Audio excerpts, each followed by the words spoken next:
wabarakatuh. Waalaikumsalam warahmatullahi wabarakatuh. Di dia abi bade nyaritakeun kabayan hese move on. Dina hiji poe kabayan jeung Nyi Iteung pasea gara-gara kabayan boga deui ka Bogo. Nyi Iteung nyeri hate, Nyi Iteung geus boga niat bade mutuskeun kabayan. Kabayan teu rela pisah jeung Nyi Iteung. Nyi Iteung keukeuh hayang mutus kabayan. Kabayan teu rela pisah jeung Nyi Iteung. Nyi Iteung keukeuh pisan hayang mutuskeun kabayan. Da geus nyeri hate teh ya. Kabayan, Iteung teh nyeri hate.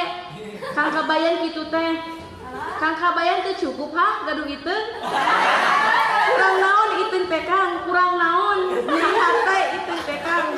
Kabayan. Ah, pokona mah Iteung hoyong putus sareng akang kabayan titik.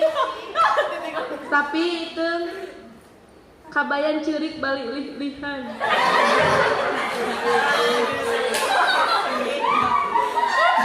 Kelila tos ganti tahun, Iteung tos bobogohan jeung nu sejen, tapi teu awet da Iteung masih kene bogoh ka kabayan.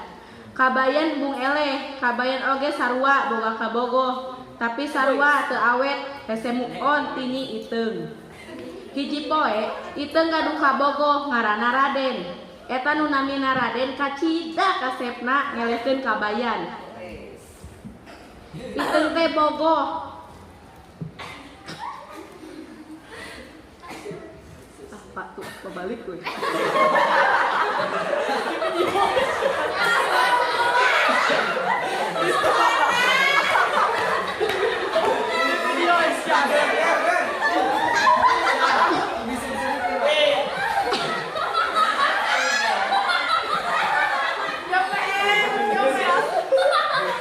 Emang sih lila-kalilaan mah Iteung teh jadi bogoh pisan ka Raden.